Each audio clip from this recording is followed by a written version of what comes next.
कुछ कुछ गांव ऐसे होते हैं जिनमें अपना एक इतिहास रहता है, अपना ही एक इतिहास छुपाए बैठे होते हैं। ये कहानी एक भागलपुर गांव की है, एक परिवार की कहानी है। कहते हैं कि वह गांव टूरिस्ट प्लेस है और वहाँ पर अंग्रेज़ों के टाइम में वहाँ पर ऐसी ऐसी चीज़ बनाई गई थी जिससे कि वो टूरिस्ट प्लेस हो गया। लेकिन गांव में एक अपना ही इतिहास है, अपना ही एक इतिहास छुपाए बैठा है। लेकिन शहरी लोग इन चीज़ों पर बिल्कुल भी यकीन नहीं करते। इंडिया के एक शहर जिसका नाम है दिल्ली।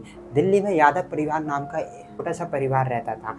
लेकिन उसमें उनके साथ क्या घटनाएं घटने वाली है, उनके साथ क्या होने वाला है, वह उन चीज़ों से बिल्कुल भी अनजान थे, बिल्कुल ही अनजान थे। यादव परिवार बड़ा ही खुशहाल परिवार था, एक साथ रहता था, एकजुट रहता था। उस परिवार में टोटल 6 सदस्य होते हैं। दादा दादी होता है, पोता पोती होते हैं और मम्मी पापा होते हैं। बस 6 सदस्य होते हैं। जो पोते का नाम होता है रवि होता है और जो पोती का नाम होता है वो होता है सोना होता है।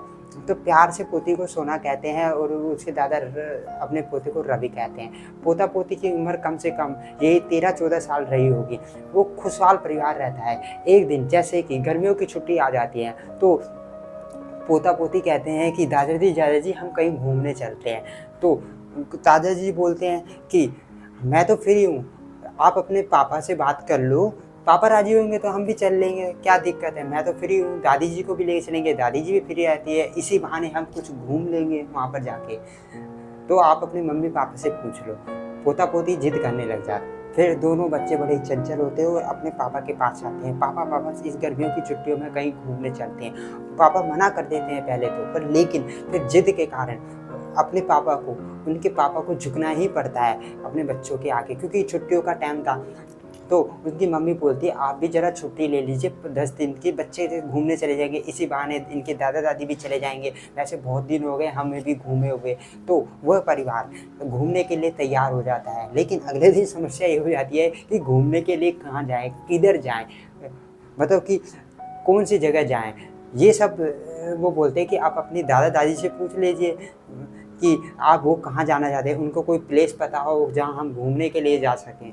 फिर पोता पोती बोलते हैं दादाजी को, दादाजी हमें कहाँ जाना चाहिए, घूमने के लिए कौन सी जगह होता है। दादाजी सजेस्ट करते हैं कि हमें शायद भागलपुर जाना चाहिए। मैं एक बार गया था, भागलपुर बहुत अच्छी जगह है। हम शहरों में तो घूमते रहते हैं लेकिन गाँव में हम कभी घूमते ही नहीं है। लेकिन इतनी देर में उनकी दादी जी बोलती है नहीं, भागलपुर अच्छी जगह नहीं है, बिल्कुल भी अच्छी जगह नहीं है, पूरी फैमिली के साथ वो जाना ठीक नहीं होगा।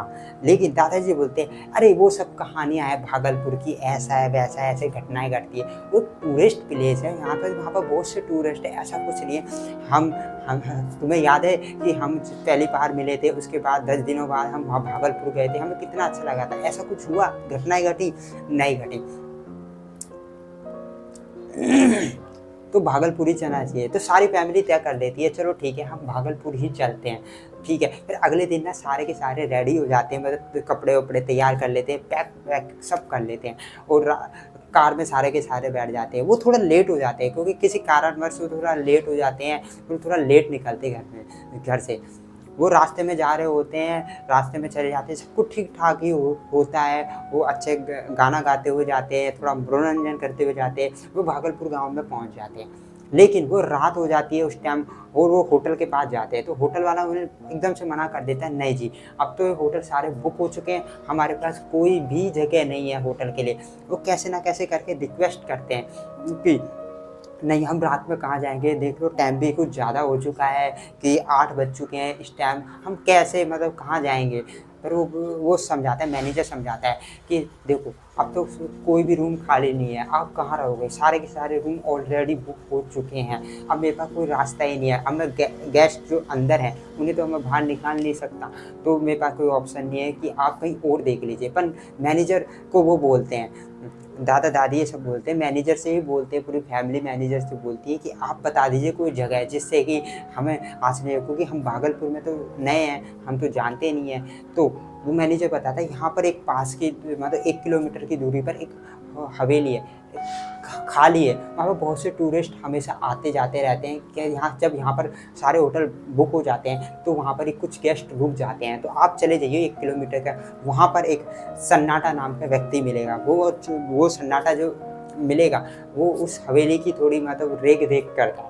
तो सारे खुश हो जाते हैं और वो हवेली की तरफ चले जाते हैं। इतनी देर में दादी जी कहते हैं नहीं, पहले ये इलाका थोड़ा ठीक नहीं है, हमें वहाँ नहीं जाना चाहिए, चलो हम थोड़े गाड़ी को रिवर्स डाल के थोड़े शहर की तरफ निकल जाते हैं, जिससे कि हमें वहाँ थोड़ा होटल मिल जाएगा। लेकिन इतनी देर में उसका बेटा बोलता है नहीं पापा, बहुत लेट हो चुका है, टाइम भी ज़्यादा हो रहा है, देखो होटल ढूंढते ढूंढते 9 बज चुके हैं। लेकिन वो मानते नहीं है यार उन चीज़ों को। तो दादा दादी को तो ये सब पता होता है कि भागलपुर अपने ही एक इसका एक अजीब का इतिहास है, भागलपुर का अपना एक इतिहास है। कहते हैं कि यहाँ पर अजीब वगैरह घटनाएं घटती रहती है, कि दादा दादी को पता होता है। लेकिन बेटा बिल्कुल नहीं मानता और चले जाते हैं। इतनी देर में वो हवेली के पास पहुँचते हैं तो हवेली के गार्ड एकदम से भाग के आता है, जिसका नाम होता है सन्नाटा। वो सन्नाटा से पूछता है कि क्या हम ये कुछ दिनों के लिए यहाँ रह सकते हैं? तो सन्नाटा बोलता है ठीक है, आप रह सकते हो। वह सन्नाटा को कुछ पैसे दे देते हैं। सारी फैमिली घर के अंदर चली जाती है। पहले दिन तो सब ठीक होता है, लेकिन उस हवेली का अपना ही कुछ इतिहास रहता है। पहले दिन तो सब ठीक होता है, सुबह हो जाती है, वो घूमने के लिए भागलपुर चले जाते हैं। वो भागलपुर घूमते हैं, सारी जगह घूमते हैं। भागलपुर वाकई में बहुत अच्छी जगह होती है। दादाजी बोलते वाकई में हमने सही प्लेस चुना घूमने के लिए। सारे बच्चे, सारा परिवार बड़ा खुश होता है। लेकिन दादी जी के मन में कुछ आशंका रहती है कि नहीं, हम गलत कर रहे हैं। दादी के मन में कुछ अजीब घबराहट होने लग जाती है। फिर वो बोलता है, दादाजी बोलता है दादी जी से कि भगवान तुम इतनी वो निराश हो, मेरे मन में कुछ हो रहा है, मतलब अजीब सा लग रहा है। मतलब ऐसा कुछ नहीं हो रहा, सब ठीक है, सब ठीक है। सारे घूमते हैं फैमिली। फिर रात हो जाती है।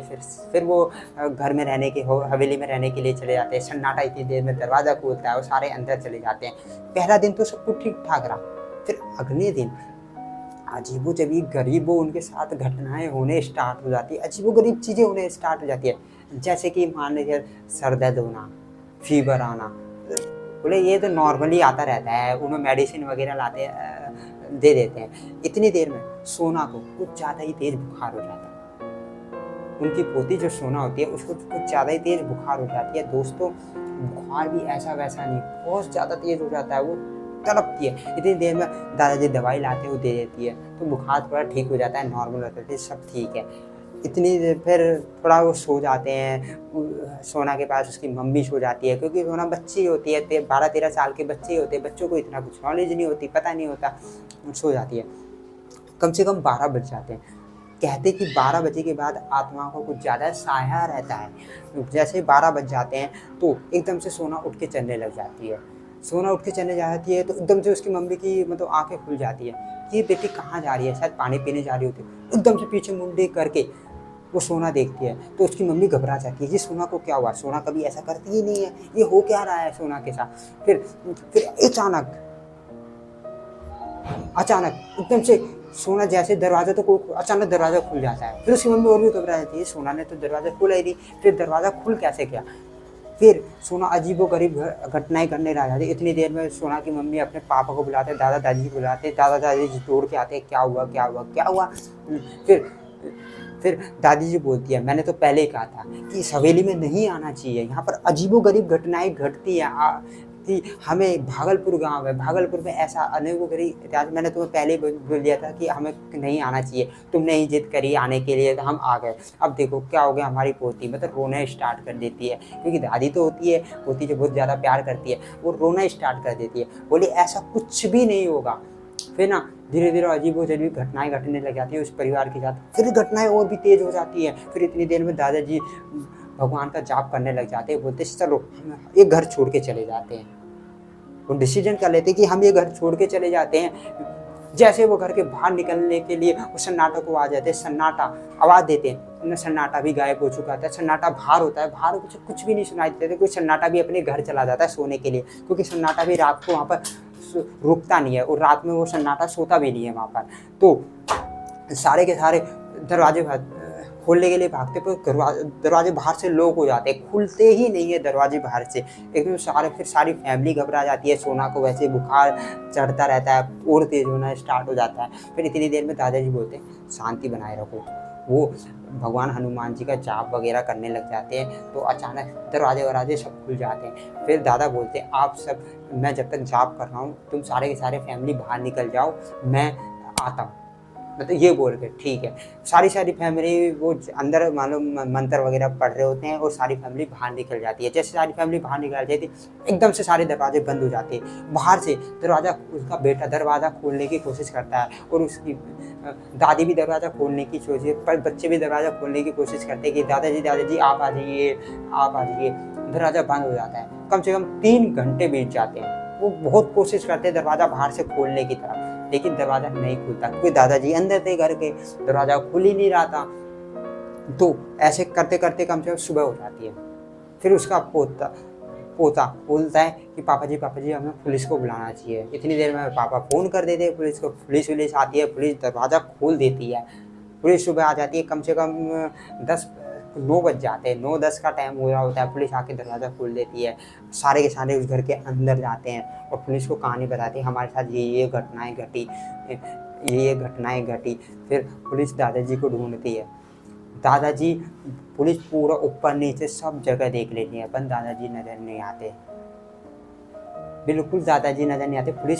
फिर पुलिस उसके बेटे को समझाती है कि आपको इस घर में नहीं रुकना चाहिए था। कहते हैं कि यहाँ पर ऐसे बहुत से हादसे हो चुके हैं, मैं यहाँ से 10 साल इस नौकरी पर हूँ। ऐसे एक घटना पहले भी घटी थी कि 2 टूरिस्ट आए थे, वो अचानक उनमें से एक गायब हो गया, आज तक उसका पता नहीं चला। वो सारे के सारे रोने लग जाते हैं, फैमिली जैसे उजड़ सी जाती है। फिर इस घटना के बाद वो वापस यादव परिवार शहर लौट जाता है और आज तक वो यादव परिवार इस घटना को नहीं भूल पाया। वो दादी आज भी रोती है अपनी पति की याद में कि कहाँ गया, पर दादाजी का आज तक कुछ पता नहीं चला। उस घर में गए तो थे दादाजी, पर वापस नहीं लौटे। वो 5 लोग वापस आते हैं। तो गाइस, बस इस वीडियो में इतना ही। वो बड़ी दर्दनाक घटना थी। उन यादव परिवार के पास बहुत ज़्यादा दर्दनाक घटनाएं घटी। वैसे इस वीडियो में इतना ही। बस नेक्स्ट वीडियो में मैं आपसे मिलता हूँ। नेक्स्ट वीडियो में मैं आपसे ऐसे हॉरर स्टोरी, ऐसे हॉरर चीज़ें, हॉरर शोज से रिलेटेड वीडियो लाता रहता हूँ। तो thank you so much. Next video में मिलता हूँ मैं आपसे नई हॉरर मूवीज़ के अंदर। Thank you so much.